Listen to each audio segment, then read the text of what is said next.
Hello and welcome to How to Play Heckin Space Troopers, a tabletop role-playing game by me, Ultimate Hyper Games. What is Heckin Space Troopers? It's a tabletop role-playing game where you take on the role of a Heck Trooper commander. Basically, you're not the Heck Trooper on the ground, you're the commander who's giving the orders to the Heck Troopers on the ground, who are battling against the alien bug menace. It's inspired by things like Helldivers, Starship Troopers, StarCraft, Halo ODST, and many others. Of course, Helldivers itself has a lot of inspiration from those. So Helldivers might be the primary inspiration. And if you do think in the Helldivers way, the best way to think about your player character in Heckin Space Troopers is that you're kind of like the democracy officer. You're on the ship, you're actually giving direct orders in this case, but your character is generally safe as you throw your expendable soldiers at the bugs, and oftentimes they die horribly. Well, you just get another one ready and send them down in the next orbital drop pod. So that's the way to think about it. It's a game where life is cheap, and while you yourself are rarely ever in danger. What does that mean for you as a commander? How does that work? Are you just still patriotic? Are you gung-ho? Or does that start to get to you? Although those aren't necessarily mechanical things. It's more of what you're thinking about while you're playing this game, perhaps how you will role play your commander. What do you need to play Heckin Space Troopers? It's a GM-less system by default. It doesn't require any prep time or anything like that. You can basically get a game going in 10 minutes. It's really straightforward. Solo play is also viable, so if you don't want to play with other people or can't find the time to, you can play the game by yourself. Ideally, though, I think 3 to 4 players is the best way to play this game. You could play with 2 people, in which case then each person could have 2 commanders, which they play as. But I really like the number of 3 to 4. During my demonstration today, I'm going to actually do 3 players. I'm going to control them all, so it's solo play as 3 commanders. I think it'll be really clear how it works out. You can also do a GM if you want to have the GM take on the role of actually deciding what missions are going to be available and what your commanders are going to be ordered to do from the high command. And if you had some overarching story that you wanted to tell, then a GM play would actually be, it would work really well. So consider that if that's something that intrigues you. But for the most part, what you actually need, other than friends, hopefully, unless you're playing solo, is a deck with cards with the jokers removed. Having extra decks is helpful. Sometimes you end up using a lot of cards and you'll run out of one, you have to shuffle a lot. If you have multiple decks of cards, the game can just run a little bit smoother. You'll also want some paper and pencils. You'll need to write down a few things about your characters. And having a whiteboard is also nice, although I didn't mention it here. That way you can write down what's happening in a battle or something like that on the whiteboard, and it's there to be seen easily. The last thing that you could use if you're not playing in person is a virtual tabletop, like Roll20. Roll20 actually has everything that you need built in. It's free. And I'm actually going to be using Roll20 to demonstrate how to play. So I really recommend Roll20. So we'll start off with commander creation.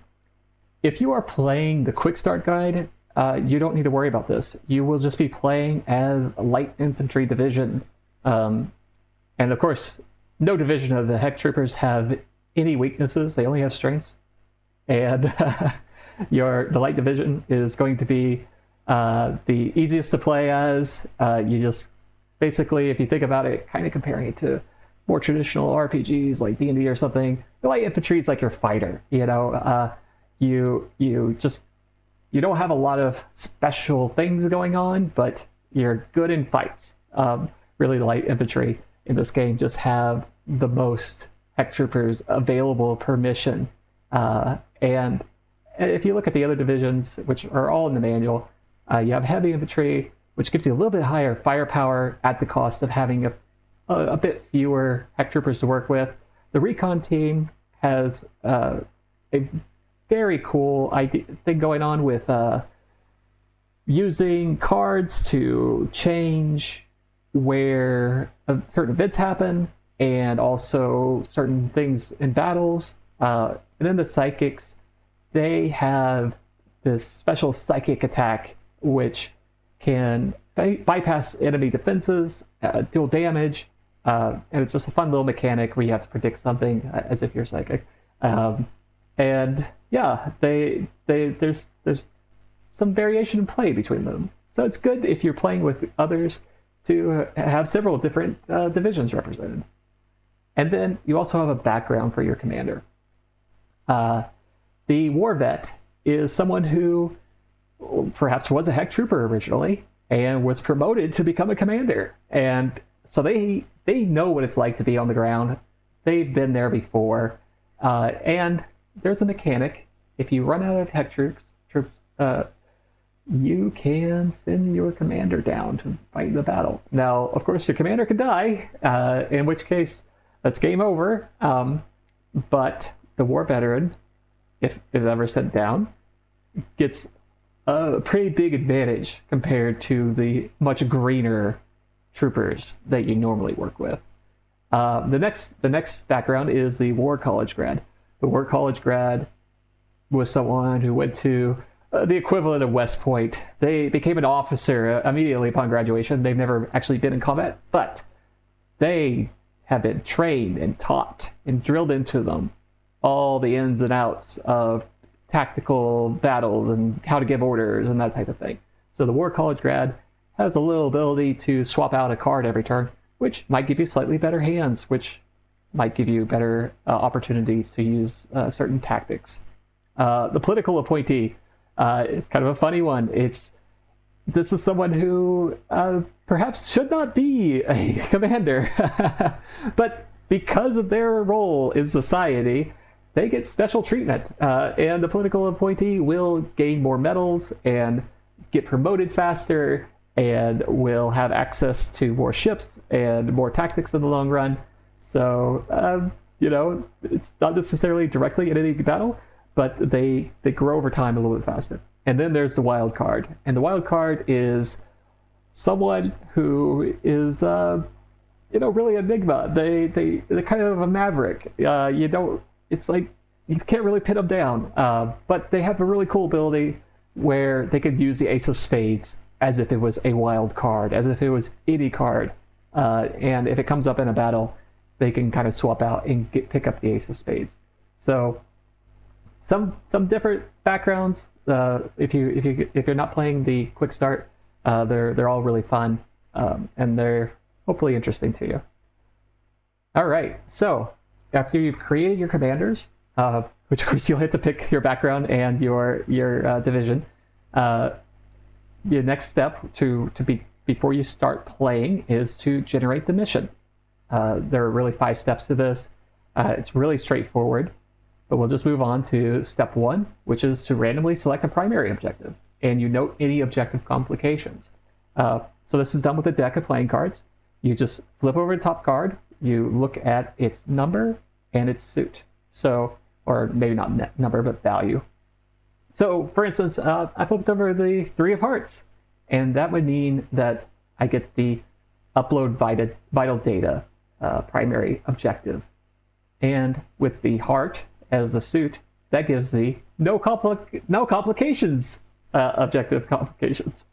So that's lucky, because all the other ones, they have some downside. For instance, civilian presence in area will mean that there are civilians that can possibly be caught up in the crossfire. You have to worry about them. If there's orbital ionic interference, you have less access to your ship-based tactics, which for early level and for the, for most of the time at beginning times, that won't be an issue for you.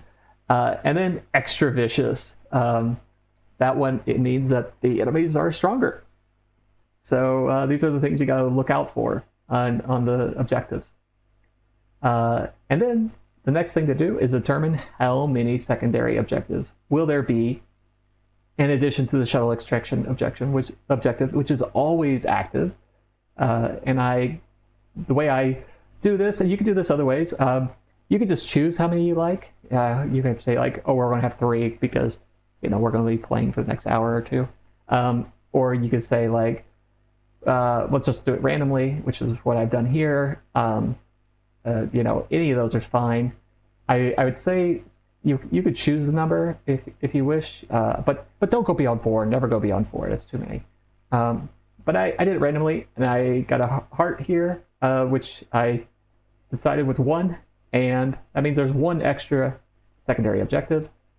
Kind of following the same route we did with the primary objectives, we have the secondary objective here. I got 8 hearts. That means it's going to be the Research Assistance Armored secondary objective. And again, no complications. The next step is to select a major personality. This is the personality of the major who is in charge of this mission. So there are different potential majors who are, above you in rank, and they are giving you these missions. This major is a Zealous major, and I have it down here. The Zealous major will give you bonus medals for noble acts of sacrifice. And this includes sacrificing a Heck Trooper by expending all the cards in your possession. So that's both cover and tactical acumen, which I haven't got to the battle yet and how that works. That Heck Trooper basically died using whatever attack that they used or tactic. And that, was their noble sacrifice. And the other way you can get bonus medals is if you deploy yourself into a mission.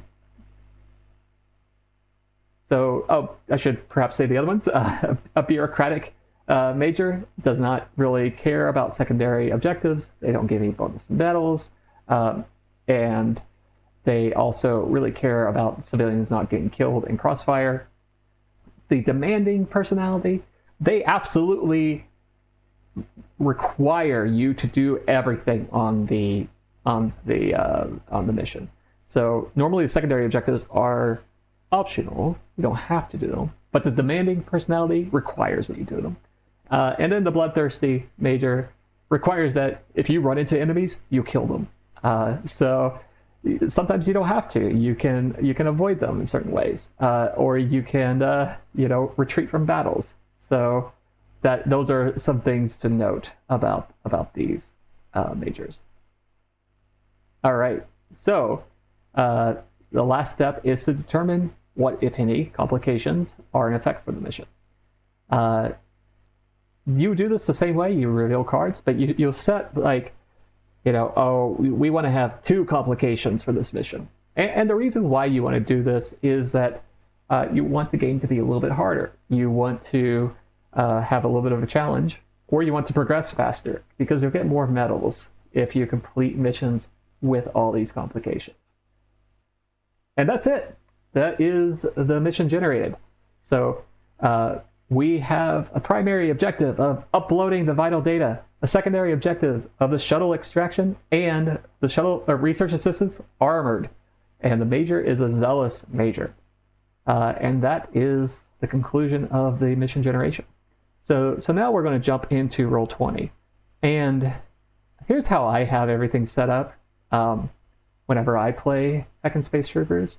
I have a section here in the center, which is kind of for the battle. The enemies will go at the top, and then the commanders are at the bottom, which you can see here. I have 3 players. I've given their commanders names, kind of inspired by some games and things like that, in movies that are maybe mostly in this same realm. Some Mass Effect, some Halo in here, a little bit of Starship Troopers. But we have Gareth Johnson, we have Catherine Winters, and we have Tiberius Rico. And there's a table that you can generate names from, or you can give your commander whatever name you want. You also probably should give them a ship name. So this is definitely Helldivers inspired. So we have the Titan of Personal Merit, the Harbinger of Peace, and the Noble Endeavor. And UES is United Earth Ship. I like to put the mission and the secondary objectives, the primary and secondary objectives all on the side. Probably should have put Zealous as the major over here as well, but that's okay. And here I have the full text of those. So what we're going to have to do for the upload vital data, when the Heck Troopers arrive on site, create a number of face-up blackjack piles as our commanders. Now, blackjack piles are used a lot in the game.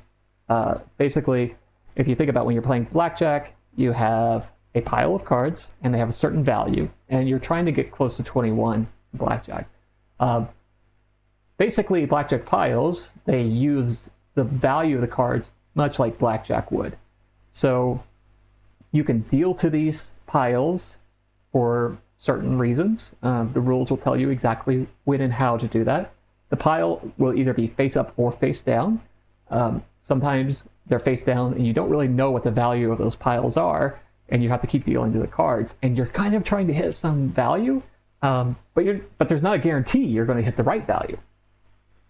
So there are some rules like that. In this case, they are face up, so we'll know what they are. And it says also that aces can be counted as 1 or 11. So pretty typical for blackjack rules. Some of the piles will actually force you to only count aces as 1 or only as 11, depending on exactly what they're for. So at the objective location, we will battle against an enemy strike force. So there are actually 3 different types of enemy forces we have to worry about, which there's a table. Here we are. So we'll be fighting against a strike force. The strike force enemies are listed here, and when we get there, basically we'll reveal a card, and I'll show you exactly how it works. But they have a slightly different list depending if it's a patrol, a strike force, or a fortification.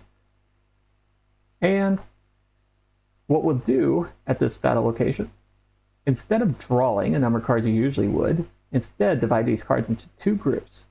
So you'll choose that one group is going to have 1 card and one group will have 4 cards. Or one group will have 3 cards, one group will have 2 cards. Or maybe all 5s in one group and there's 0 in the other.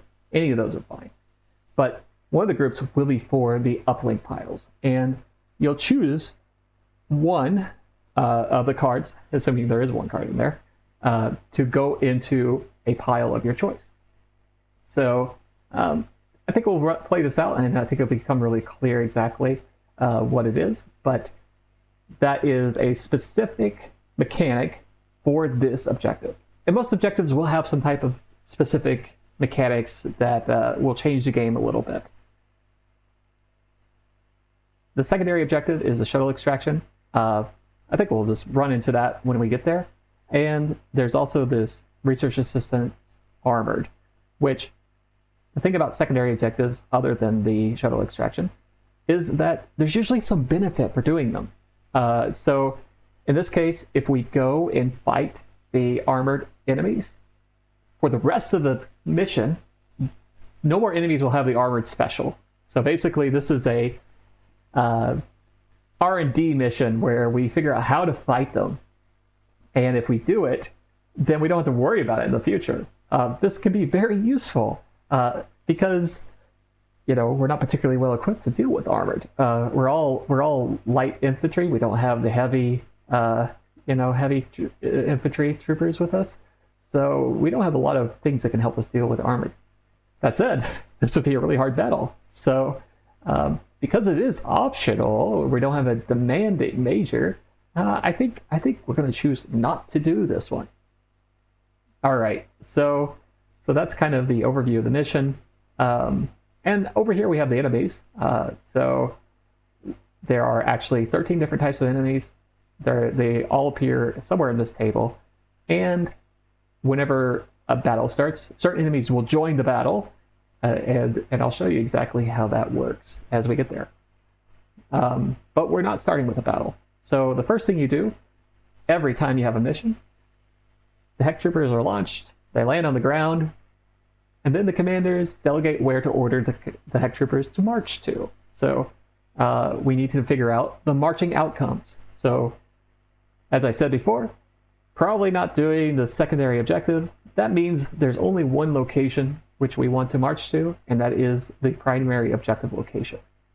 So, since it's just me, I don't have to discuss this with my peers.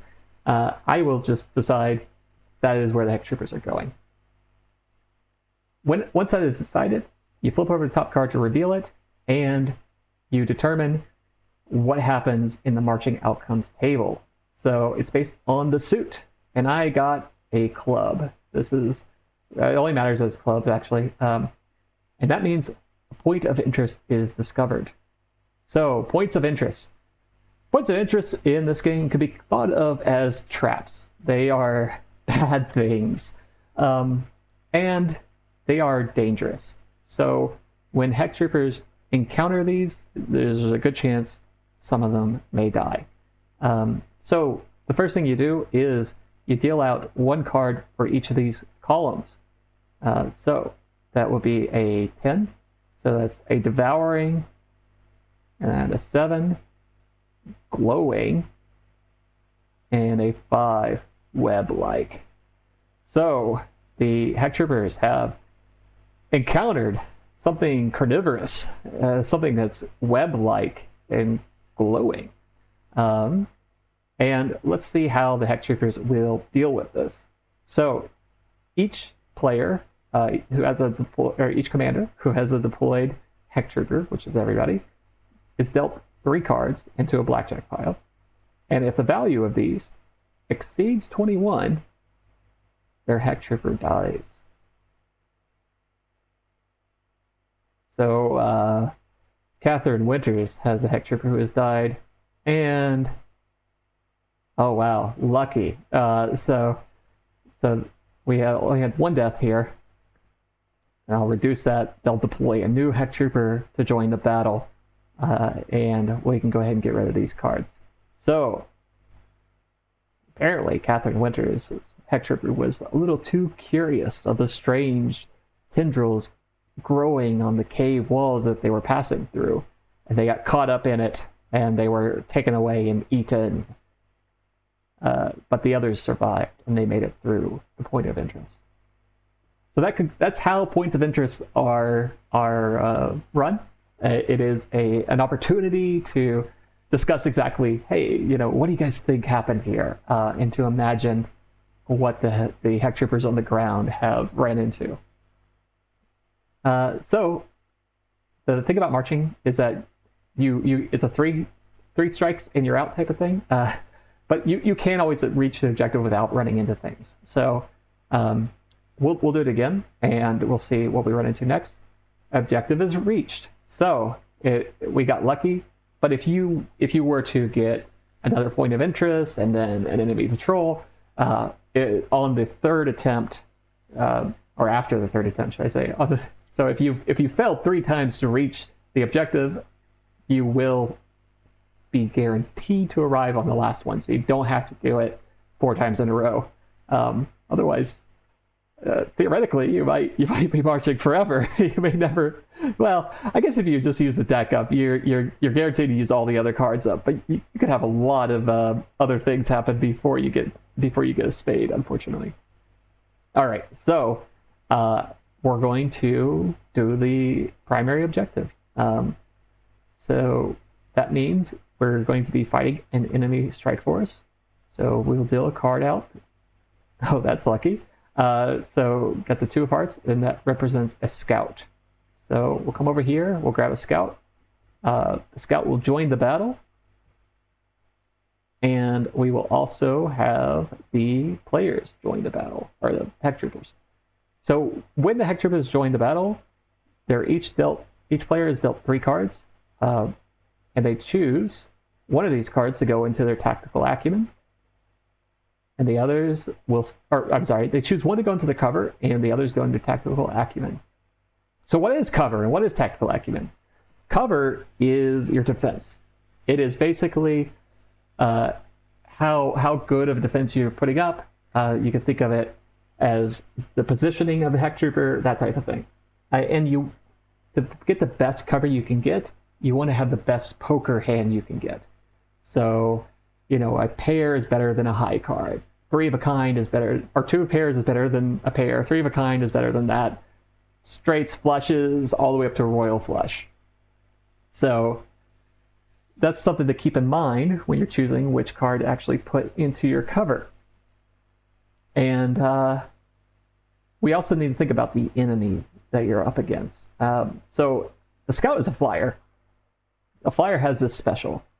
On the flyer's turn, each Heck Trooper discards 1 card from their cover at random and puts a new card from their tactical acumen down into their cover at random. So that's something else to consider now, because we know on the flyer's turn, if you put something into your cover that was like this ace, it's going to be gone right away. So maybe it makes sense to put something not so good into cover. Different enemies will kind of force you to make different decisions about how you choose to conduct your battles. And there's several different enemy abilities to consider. All right, so I think that will be the smart move, is that all these commanders are going to choose to put a lower card up into that area. All right, so the Heck Troopers have joined the battle. They've taken positions. The enemy has joined the battle. It's ready. And now it's time to begin the battle. So at the beginning of every round, we reveal a card to determine the tides of battle. And that is a club. A club is all heck. And when it's an all heck, that means the enemies go first and then the Heck Troopers, but they go one after the other. So not all enemies go and then all the Heck Troopers go. It's one enemy goes and then one Heck Trooper goes, one enemy goes and one Heck Trooper goes, so on and so forth. A snafu is all enemies go and then all the Heck Troopers go. Decisive advantage, all the Heck Troopers go and then all the enemies go. And oh, here we go, is the Heck Trooper starts and then it goes back and forth between the enemies and Heck Troopers. So those are the different types of initiative that you'll run into. So we're going to start with the scout taking its turn. And as we said before, it has the flyer special. So all these are going to have to get discarded. And then each player is going to have to choose one of these at random to go down. And the way I'm going to do that is I'm just going to roll 1d2 for each of these and see which card is going to get deleted, discarded, or put down into cover, should I say. So it's going to be the first card for each player. So kind of interesting.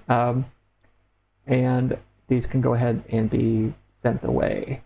All right, so that's its ability. And then now it's going to take an enemy tactic. All right, so enemy turns are really simple. They have a viciousness score, and that's going to determine how many cards are revealed for their enemy tactic. And it gets 2 cards. It's an ace and a queen. And then we look up here at the enemy tactics. And these are, again, based on poker hands.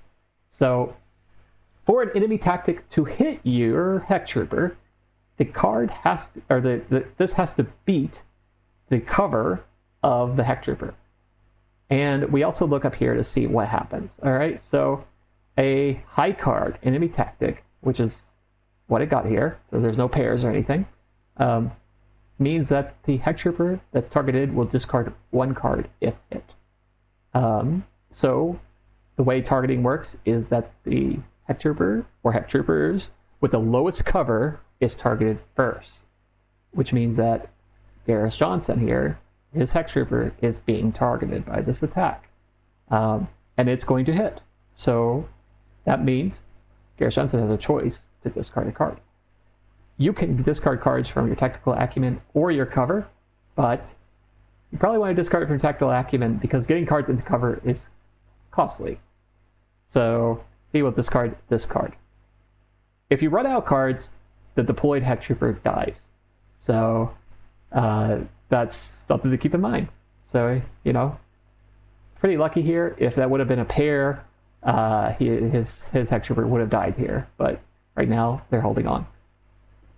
So that is the enemy turn, and now it goes to the Heck Troopers.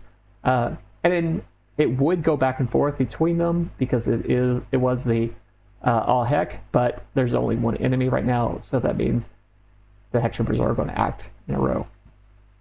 Not all battles will have just one enemy, and this battle will not only have one enemy, because this is actually a strike force. At the end of each round, a new enemy will join the battle. So we'll just start with Johnson here. And keeping with the objective, we have to decide how many cards are going to go into Tactical Acumen and how many are going to be potentially put into Uplink pile. So I'm going to say one card is going to be for the Uplink pile, and I'm going to put that up here just so we keep that separate, and then 4 into Tactical Acumen.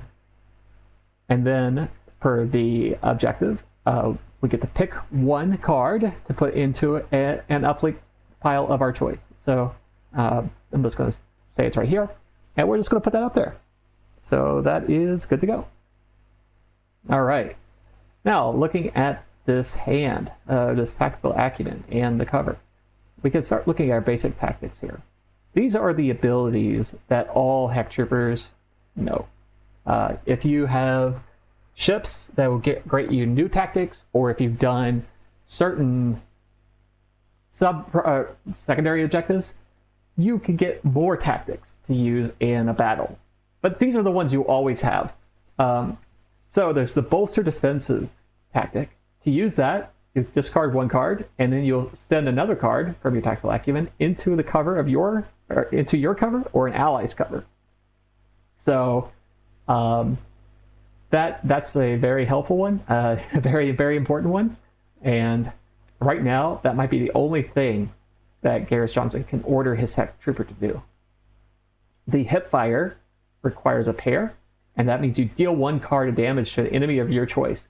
So enemies have a tenacity, and they have a damage pile, which this wing's covering up. But whenever you attack an enemy with a tactic like that, you deal damage, you deal a card into the damage pile. When the value of the damage pile exceeds the tenacity, that enemy dies. And this is Ace's high. So Ace is worth 11, King, Queen, Jack, 10, all worth 10 points each, and then 9, 8, 7, 6, 5, 4, 3, 2 are worth the value that's shown on the cards. So if you played a lot of cards, then you kind of probably have a feel right away for how much damage you're doing. And basically, most of these are going to be different types of attacks. So whether it's attacking, dealing 1 card damage, 2 cards of damage, 3 cards of damage, ignoring armor, spray prey where you're shooting all of them, that type of thing. Now, retreating is something that you might do in certain battles. Basically, you have a process through which you do it. It's not a guarantee. It's based on how good your cover is to begin with, and then you get to shuffle a few cards in and kind of mix things up. And it could be the case that your Heck Trooper does not actually safely extract from the battle. So retreating is a very special tactic, but it's there for you to use sometimes. All right, so looking at Johnson's hand here, all right, it's Tactical Acumen. He doesn't have a lot of choices really to make, and in which case sometimes the best thing to do is just pass your turn. So we're going to move on to Catherine Winters. We're going to do the same thing. We're going to have one card for the first card is going to be for the uplink piles, and then the other 4 are going to go into the Tactical Acumen. Oh, I ran out of cards, so I'm just going to shuffle that deck. There we go. And this is a hard choice. It's an 8. It's kind of an odd one. I think we'll just start a new pile. So that's the second upload pile that we have to do. Now, Winters here has a 3 of a kind in aces, and they have an interesting choice here. They could just go for it, shooting it, or they could actually use these for their defense. And considering it's a flyer and how annoying they are, I think they're going to go for the 3 of a kind to do an aimed shot. And that will deal 2 cards of damage to the enemy of your choice. And that's going to be the scout. It's the only enemy out there. And that is going to be 14 total damage, which is enough to kill the scout. So the scout is dead. And we can discard those. Looking at the rest of the hand, there's not much else that Winters can do, so she will pass her turn to Tiberius Rico, who will do the same thing with the uplink pile and deal out 4 more cards. Ooh, okay. So, Rico will look at these. Rico will actually add the 6 and 8 together on that pile. And remember, we're going for 21 exactly on these. And let's see, what else will Rico do? Rico will discard a 10 to use the bolster defenses to move this 9 up here. And that way, Rico's cover is now a pair, which is strictly better than just a 9 by itself. It's kind of interesting. We had a 9 over here too. So Rico won't be able to get like a 4 of a kind with these. Or should I say Rico's Heck Trooper will be able to get a 4 of a kind.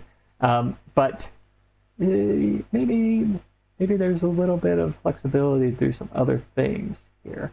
Another thing you can do is that you could use your cover cards for tactics, in which case Rico could be looking at this Jack and the fact that Johnson over here has all these clubs and consider, if I were to discard this too, I could actually give him a Jack and he would actually have a flush, which might be helpful at times. Unfortunately for this battle, since there's no enemies, but there are more coming, it's probably not that helpful. So he's not going to do it.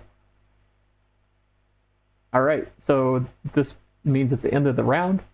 We reveal a new card for the Strike Force. That is a King. That is a Hunter Killer. A much stronger enemy has appeared, and it has the Charger special ability. King. Let's go ahead and get rid of that. There we go. So on Charger's turn, it's kind of similar to the Flyer in a way, but you move 1 card from your tactical acumen into your cover at random, and then you move 1 card from your cover into your tactical acumen at random. So ends up making you put down and pick up cards. It could disrupt your cover, which for Rico's Heck Trooper, he has this pair right now, but he may lose that pair. It might get messed up. So we'll see what happens. And we go to the next round, and we determine the tides of battle. It's a snafu.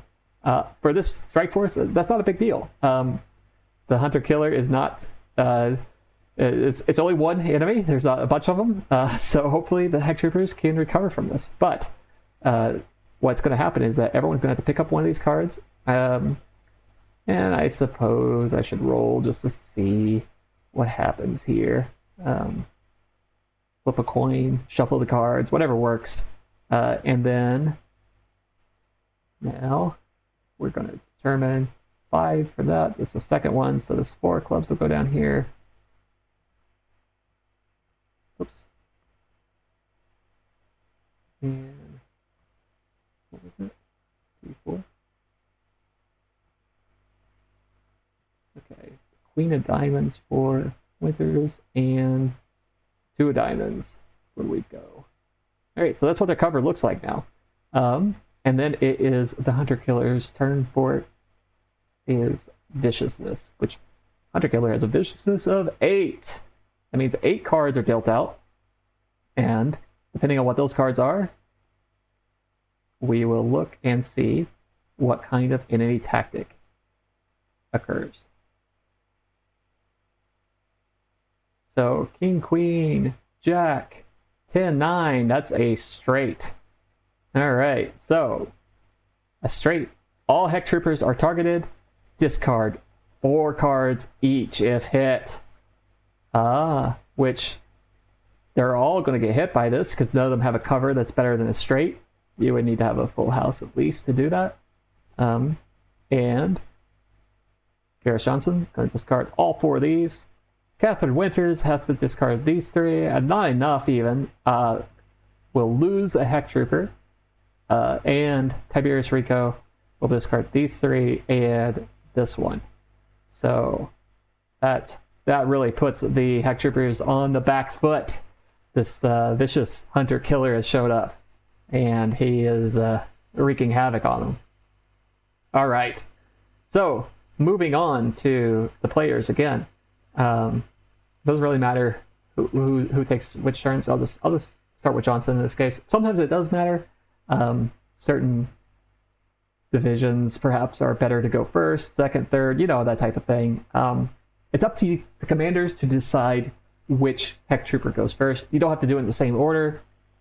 It's just up to you. So we'll do the same thing for the uplink piles. I'll say 1 card for that, and then the other 4 into Tactical Acumen. And this will go into the 3rd uplink pile.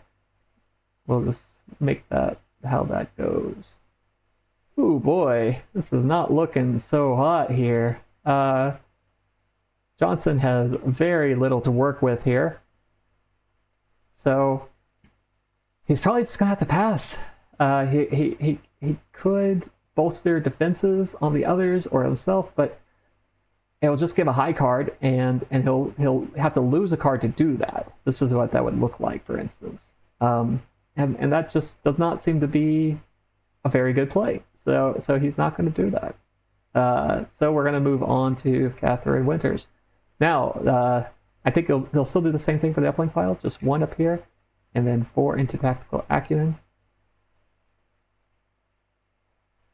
Okay, so this queen will have to join this. That means they need an ace here, but there's not much they can do about that. Ooh, okay. So Winters sees that.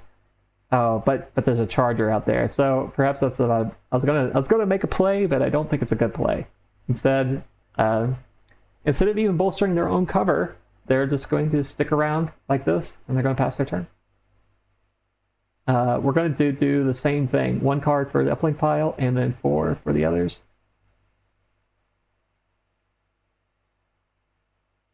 And this is where things start to get a little tricky for this mission. So right now the uplink piles are valued at 16, 20, and 14. So if these bust, they're discarded. So these each have to get to be 21, and that's the only way that this mission is completed successfully. And that might be a real challenge here for the Heck Troopers to actually accomplish. So,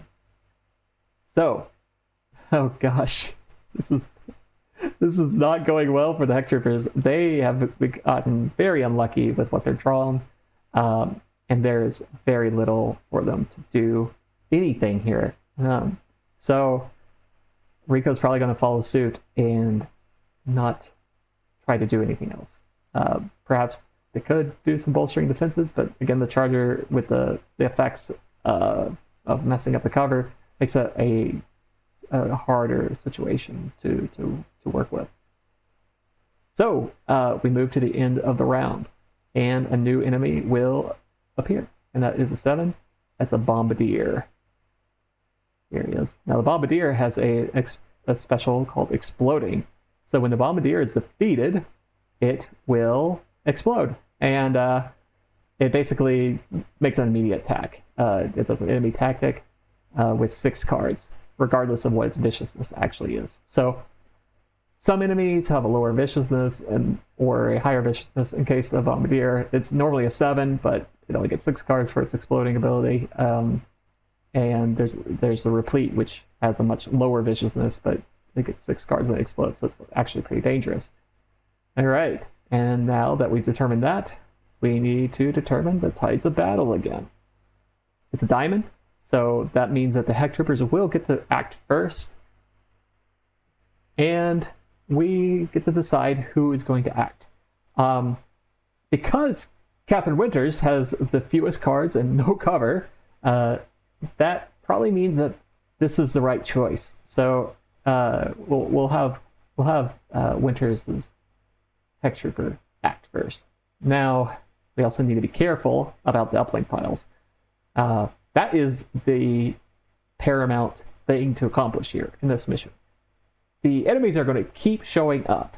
So if we want to complete this mission successfully, we need to devote as many resources to this objective.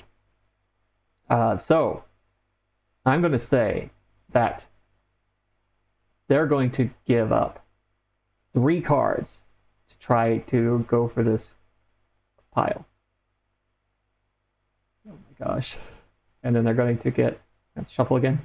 See, that's the thing about only having one deck, you have to shuffle a lot. And then they're going to get 2 cards into their acumen. Now, this is the first time this happened, so I'll mention it here. You have 5 cards max in your tactical acumen at the end of your turn. So you can have more than that on your turn, but at the end of your turn, you have to discard down to 5, which means you probably end up using something like bolster defenses or something if you want to. Cover, you can only have 5 ever. So if you ever get more than 5, if you get a 6 card, you have to discard one of those cards. Now, back to the uplink piles. What do we have here? Well, we have 14 there, but look here. There's 16. Put this 5 here. That completes that uplink pile. So that's a good position to be in. Although this one needs an ace. That's not a good position to be in. All right, so looking at Winter's cards. Ooh, they almost have a flush, but not quite. They don't have anything else really to go off of here. What they're going to do is discard this to move the ace into this area and hope for the best. All right, so enemies take the turn by their the how much viciousness they have, and I believe, oh my, I should have the rules up so I could check this, but I believe the weaker ones go first. So the Bombardier will actually take its turn first, and it has a viciousness of 7. If I'm wrong, it would just be the opposite way. Sorry if I'm teaching you wrong in my own game, but I don't think it matters too much, but it matters just a tiny bit, right? Anyway, so the Bombardier has a pair of aces. I don't see anything better, so that means it got a pair.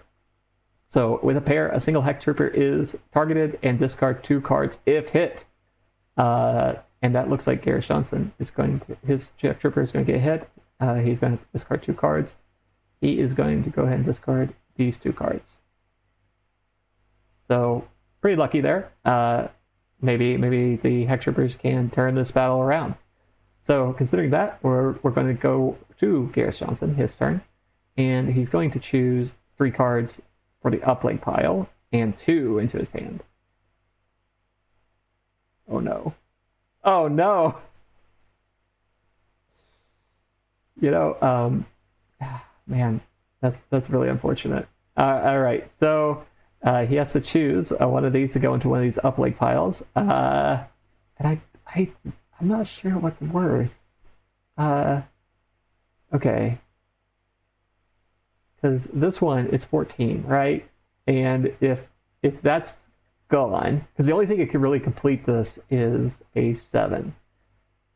This one has to be an ace. But you could also get like a 3 and a 4 or 2 and a 5. So there's a few. I don't know if there's actually more ways to complete it or not. I'm not sure what the best strategy is. I have not really thought about it that deeply. All right, so he's going to throw it in here. That's going to bust. That gets discarded. This all gets discarded. And then he is going to... He's going to bolster defenses for Catherine William Winters over here, and or her Heck Trooper, and hope that, you know, that might mean something as it moves on to the Hunter Killer. And again, the Hunter Killer will force everyone to pick up one of these cards at random. I don't think it really matters too much as far as the aces go, because suit does matter, but it's not going to matter in this battle, so I'm not going to do it randomly. d5. And, oops, sorry. 1d5. And another d5. Alright. I rolled the first one in each one. So 1. That's actually lucky. 1. And the 5th one. There we go. And then it attacks with its viciousness of 8.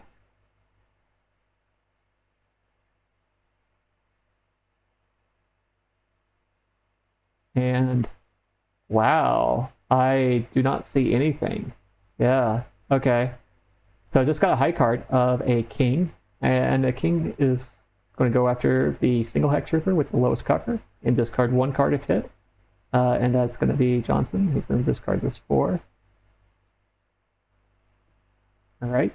And then it goes to Rico. Rico's going to do, since there is an empty pile, he's going to choose to do, do 1 card into the pile, and then he'll draw the other 4.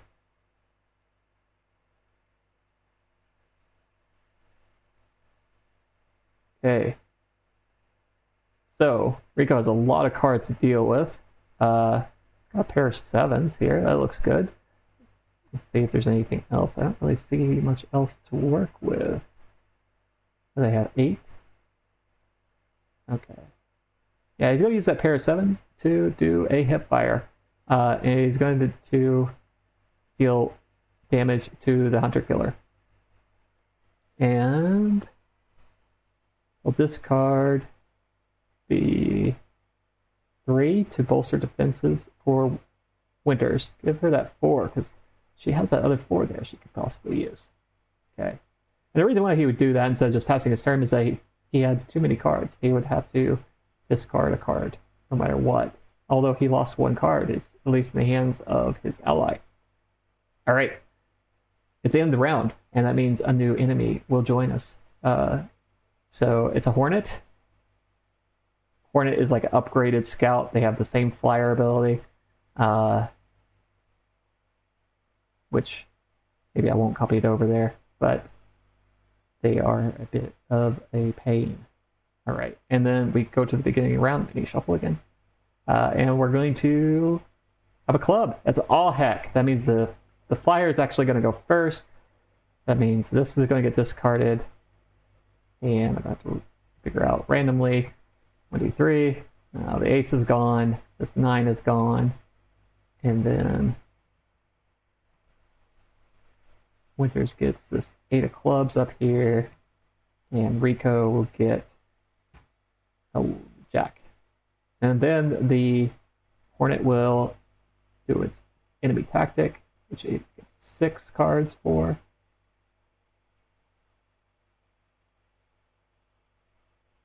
It looks like just a pair of 2s, and it'll go after the person with the lowest cover.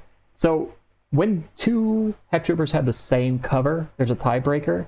It goes after the one with the least amount of cards, in which case Gareth Johnson over here is going to get hit by that. A pair will force him to discard 2 cards. He doesn't have 2 cards.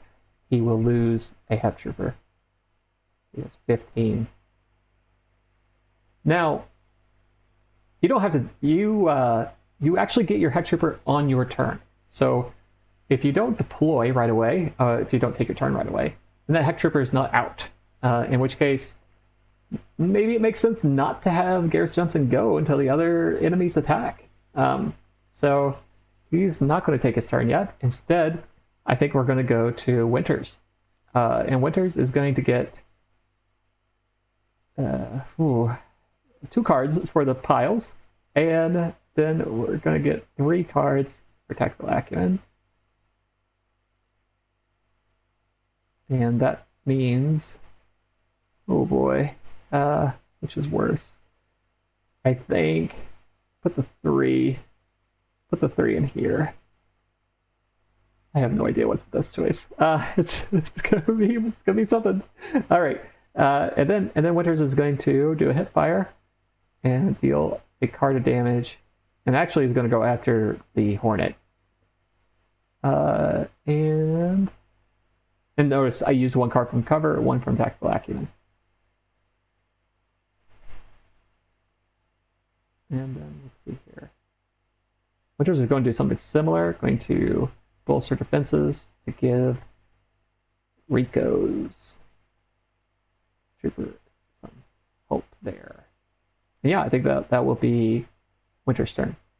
All right, goes back to the enemies. The bugs are up. The Bombardier is using its enemy tactic. It's 7 cards.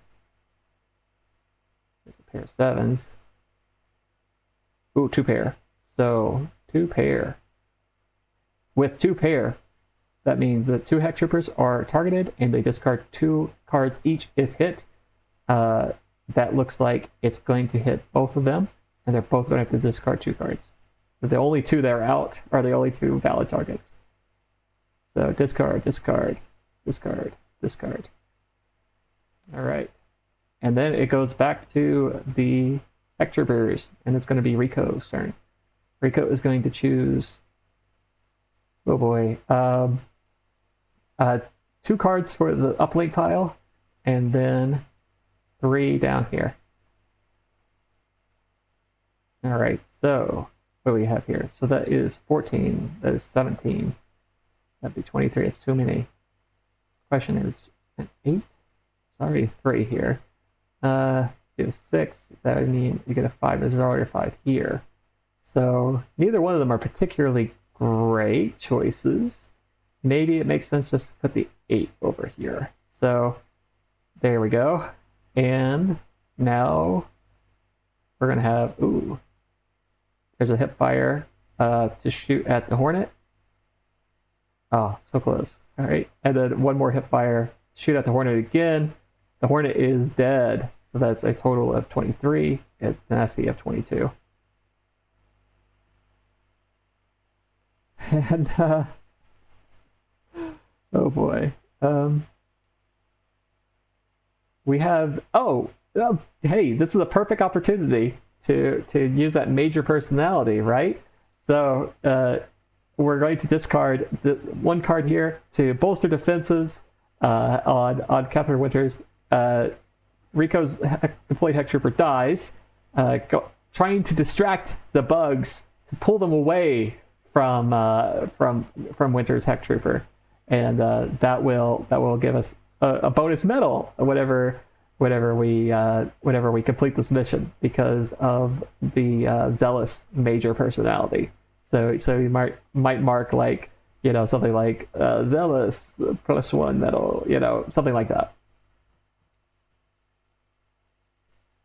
So that's what Rico will do. He'll go for glory. And now we go to the Hunter Killer. Again, the Hunter Killer has the whole charger thing. So one of these randomly will go up into the hand. It's the Queen. And then one of these from below will go into cover. I guess it doesn't really matter. But here we go. And then the Hunter Killer will take its attack. There's only 1 Heck Trooper on the field. But still. I shuffle again.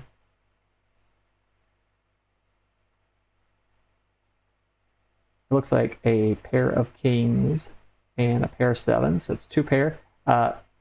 Only 2 Heck Troopers will normally be targeted, but there's only 1, so it's only this one, and she's going to discard 2 cards. Going to keep that pair of queens, and then it goes to her turn, and she's going to choose 3 to go into uplink pile, and then 2 into tactical acumen.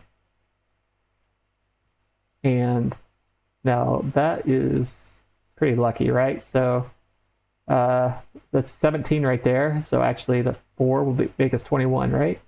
So make sure I'm not doing my math wrong. So that looks good. And now it's Winters' turn.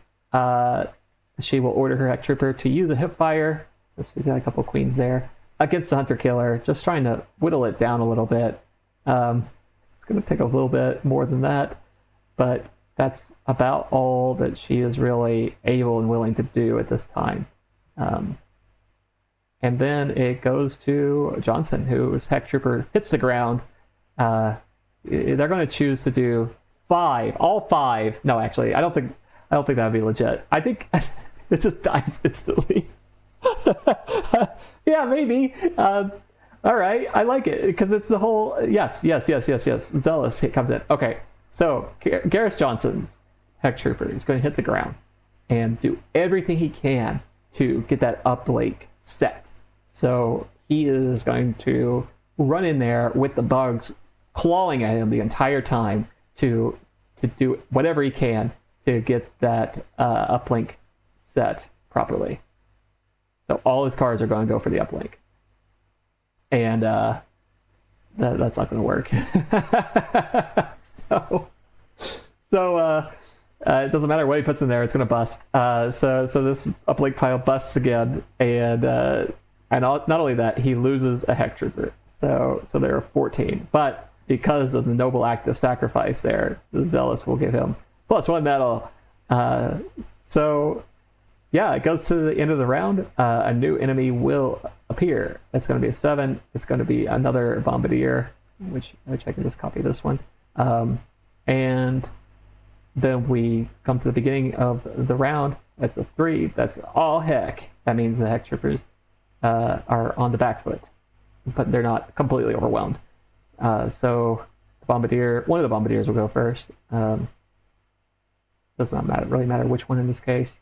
2, 4, 5, 6, 7. Okay, so that's a pair that they don't have any cover. They're gonna have to discard 2 cards, and Winters will also lose the Heck Trooper. So the battle has kind of divulged into something kind of random here, but it is what it is sometimes. That's just how it goes. We'll go back to Rico, because Rico has the most troopers in reserve. And Rico will have 1 card for the pile, and then the rest into tactical acumen. That's kind of unfortunate. That's a 2. Or maybe not. I don't know. Maybe it's good. And then he's not going to really do anything because well, no, he should. He should, because sometimes a high card is all they get. So he's going to get a Jack out there. Discard this 5. The next Bombardier is up. 7 cards again.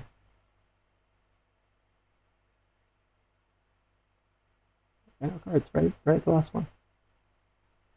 That looks like a king. It's a high card. Don't see you straight. It's a 5, 4, 3, 2. Not quite enough. All right, so a high card, that means discard 1 card. Discard this 9. And then we're going to move over to Gareth Johnson, and he is going to get 1 card for the uplink pile, and then 4 cards for his tactical acumen. That's the 7 going in there. And he's got a pair. Yeah, he's going to go for it. He's just going to start shooting hipfire. And then he's going to put the queen out there. All right. And then it goes to the Hunter Killer. The Hunter Killer causes this to go up and then back down. It's an interesting thing when you only have 1 card for that ability. This one will come up, and I'll have to roll die to see which one goes back. And it is the 10, so their cover is worse now. And then the Hunter Killer gets a total of 8 cards.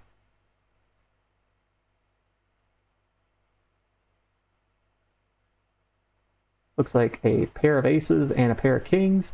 And that's going to end up killing both of them because it beats their cover and they both have to discard 2 cards. So we go down to 13 and 14.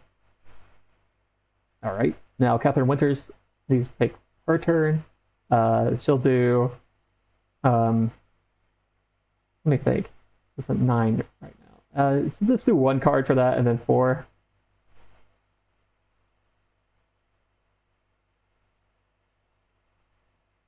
Okay, so now we're at 17. Ooh, she doesn't really have much to go with here. She'll discard 1 to put an ace out to cover. Bolster defense there. And that will be the end of this round. And a new enemy joins. And that is a Jack, which is going to be a warrior. Okay. Warrior comes in. Let's put him over here. And we need to determine the tides of battle. And that is a, oh, here we go. So the Heck Troopers get to go first. We will have Catherine Winters take her turn. She will use, man, it's a good chance this won't work. She's going to put all 5 into that pile.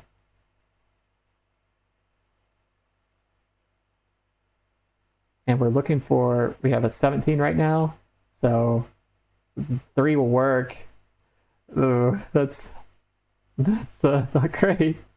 All right, so it goes to the enemies. The tiebreaker for these things is if they have the same viciousness, then it's going to go by tenacity. So it would be lower tenacity will act first, which will be the bombardier. So 6 and 7, and it's just a high card of queen. There's not a straight. Yeah, so lucky.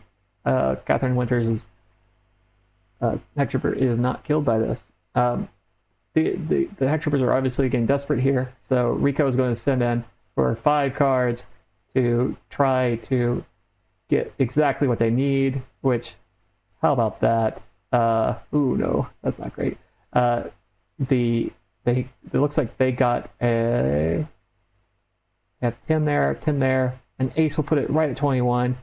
The uplink is successful, and the Heck Troopers have completed. I'm going to. I like to do something like complete on top of this. Yeah, it's fine. So the primary objective is completed.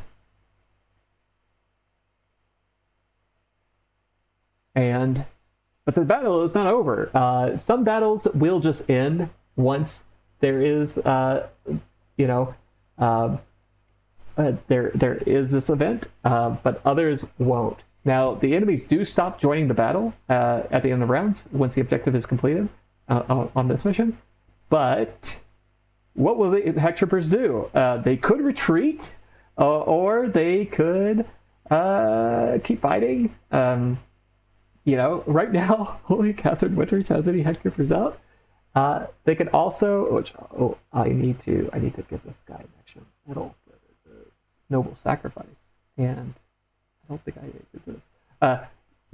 So they can continue to send in their troopers. They can retreat. They can just not send any troopers, which is probably the right answer here. Anyway, it will go to the enemy, and it's going to be the other bombardier who has not acted yet.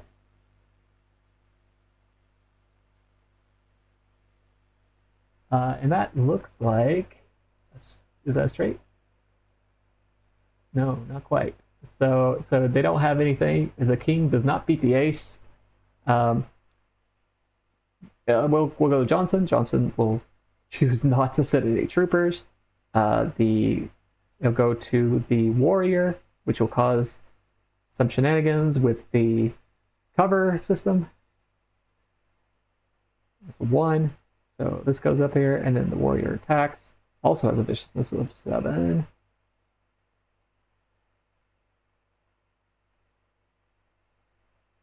And that looks like a pair of aces, which will cause Catherine Winters to discard 2.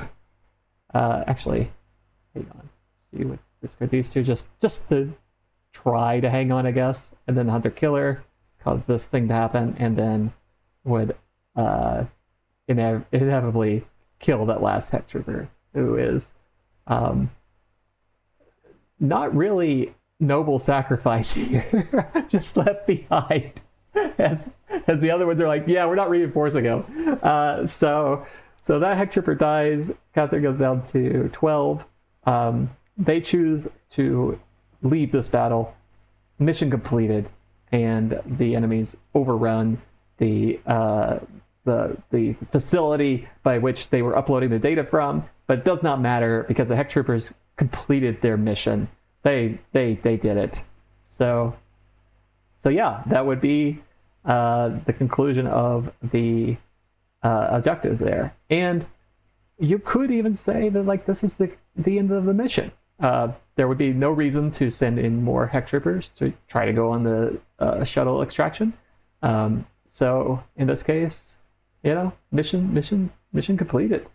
Of course, you could send some in and do the shuttle extraction if you wish, but this would be a good stopping point, and hopefully gives you an idea for how the game works and how a battle is conducted. So I guess other types of battles, since you got to see a strike force, the difference between the fortification and patrols really is just the enemies that appear in these, and the strike force is also different. So each one of these is a little bit different from each other. The fortification is supposed to be like an enemy base, or perhaps a civilian stronghold for the bugs. You know how it goes. So you see enemies there that would be appropriate to find within the fortification. There are some of the weaker ones there, but also these are going to be generally objective locations which the Heck Troopers attack. Patrols are met during marches, if you see here in the marching outcomes, and the enemy patrol is encountered. So those are kind of random battles. And the thing about the fortifications and patrols, by default, there will be as many enemies as there are Heck Troopers. So, or commanders, should I say. So if you have 3 players, 3 commanders, if you're playing by yourself, whatever, then there will be 3 enemies. And generally speaking, no enemies will join during that battle unless they have like the alarm pheromones special, in which case there's a chance that they join. If you're not able to kill, say the screamer before his alarm pheromones goes off, then new enemies will join the battle. So many enemies have special abilities. There's a couple that do not, but most of them do have some type of special ability. So keep that in mind as you are fighting these enemies. Yeah, and let's see. Oh, one last thing is the marching outcomes for civilian encounters. So the civilian encounters are kind of a way for you to generate new objectives on the fly during the mission. It works a lot like the point of interest, except what you're kind of generating is kind of a ideas for what type of thing that the Heck Troopers have to deal with. And the lore behind it is that the Heck Troopers all have this simultaneous warfare matrix system, and it is an AI system that has some type of neuro interface, and the Heck Trooper who is deployed on the ground is actually hooked up to all the ones who are up on the ship who are ready to be sent down in their orbital drop pods. They're kind of asleep, and they're kind of dreaming what's happening to the person on the ground, so they kind of experience it firsthand. That way, whenever the Heck Troopers are deployed in battle, they are ready to hit the ground running. They're ready to hit the ground fighting, and they know what's going on because they have been living it up to the point where the previous one died. The commanders also have like a lesser version of this, where they're still getting data from the Heck Trooper on the ground, but they're not quite firsthand experiencing it.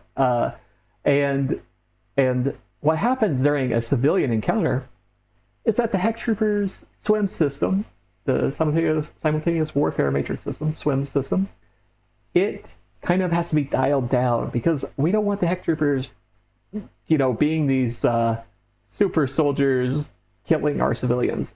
So whenever they encounter civilians, that gets dialed down. We have this bad comm situation where we don't really know what's going on. I didn't mention it before, but the point of interest is kind of similar. You have this bad comms. You can't really tell what's happening, so that's why you only get like a few words in, and you have to kind of figure out what's going on the ground based on those few words. The Heck Troopers aren't able to communicate to you as effectively as they normally can. Just the area itself has some interference with the swim system. The civilians, it's on purpose that the swim system is dialed down, but kind of similar. You deal out 3 cards, and you kind of get some type of motivation, action, objective, and from that, you create your own secondary objective. And you could use one of the ones that's already provided in the book, if that sounds interesting to you. or you can make up your own. You can say like, oh, there's some type of bug menace over here where the bugs have set up some type of overlook, and they're able to predict where our actions are, and if we don't deal with them, then basically the tides of battle are always going to be oh, here we go, or I mean, oh heck, or snafu every time. So like we have to deal with them, So ideally, you kind of make it hard on yourself, but this is where collaborative storytelling and role playing comes into effect, and creating your own objectives like that is where a lot of the fun comes from. Of course, you could just pick one of the objectives that already exists in the book and just add that in. So you could just choose one at random if you wish, but I encourage you to reach out or to spread out a little bit and try to do something that might be a little bit more meaningful to you, hopefully. And yeah, that's basically how you play Heckin Space Troopers. At the end of the mission, you get 1 medal for completing the primary objective, and then you get additional medals for bonuses. If you had any the mission complications, you get more medals, and then from that you can determine if you have any promotions. So in this case, every commander will get at least 1 medal, and then Gareth Johnson gets an extra bonus medal, and Tiberius Rico gets 2 bonus medals. So Rico would have 3 medals, Winters would have 1, and Johnson would have 2 after this. And that's not enough for promotion. You actually need 10 to get a promotion. So maybe you want to, add in quite a few of the mission complications. But things can go south really fast, and you might run out of Heck Troopers, and in which case you won't be able to complete the mission. So it's a balancing act. But once you get up to 10, you get promoted and you get a new ship. And then every time you get a new ship, you'll usually get access to new tactics, or you'll get some passive ability. And there's actually 12 different ships that you can choose from. Oh well, you don't get to choose. It's random. You reveal a card, you get to get one at random. But if you get an ace, you actually get your choice of the ship. And there are all kinds of cool stuff in there, such as orbital lasers, or rods from God, or you have certain ones that can kind of project shields and give you bonus cover. There's a lot of changes that you have as you progress, and your commander gets to be higher ranked. They have access to more and more things. If you're playing the quick start, you will not create your own mission. Instead, you'll have Operation Sunny Side Up, in which case you'll be trying to capture an egg, and you'll have a few secondary objectives, which probably are worth doing because it'll make your primary objective that much easier to accomplish. But yeah, that's everything. These tiles will be available on DriveThruRPG. Maybe eventually they'll be elsewhere, but right now only there. And yeah, you should be able to download those. You could print these out if you wish, or if you're playing with a paper and pencil, you can just draw a box and have a damage pile. You don't even necessarily need these, but maybe it's helpful for you. And yeah, I don't have anything else to add. If you have any questions about the game, reach out to me. You can always email me at ultimatehypergames@gmail.com. You can probably find me on Reddit. Same username, ultimatehypergames. And of course, DriveThruRPG. So I hope you have a great time with the game. I hope you really enjoy it. And yeah, just have fun out there.